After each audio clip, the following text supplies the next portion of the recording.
you bring up Louisiana talent, and Miami, Mario seemed to be getting there, attempting their digs in there, and Miami has in the past, and maybe he did a little more successfully because of coaching transition there. Give everybody an idea, because, man, I look at the Houston metro area is ridiculously flooded. The Atlanta metro area, the DMV up in Washington, D.C. We know about Texas, Florida, California as states. Louisiana doesn't have the population, but the per capita ratio of NFL players is insane.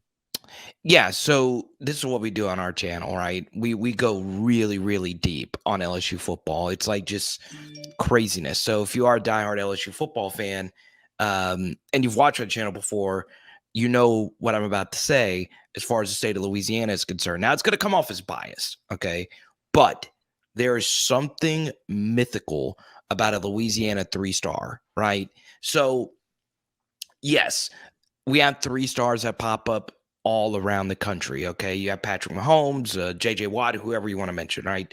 But Louisiana 3-stars really churn out a lot of talent.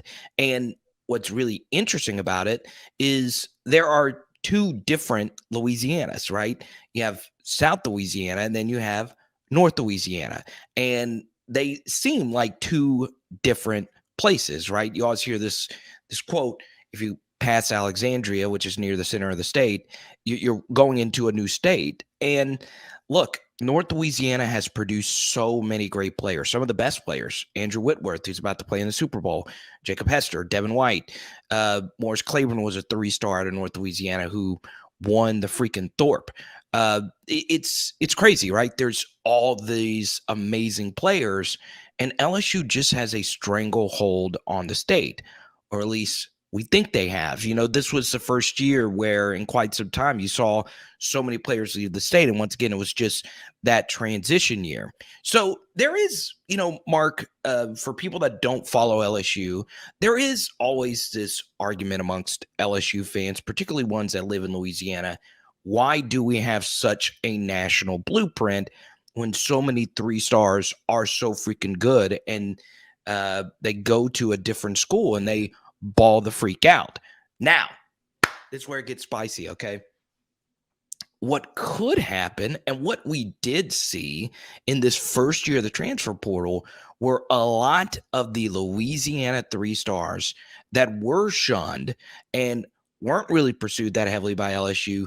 They went somewhere else and came back, right? So Jarek Bernard-Converse, who is going to more than likely be one of LSU's starting corners, he's a North Louisiana guy. He's a 3-star. He's from Evangel, and he balls out at Oklahoma State, and he still decided to come back and play for the home state school.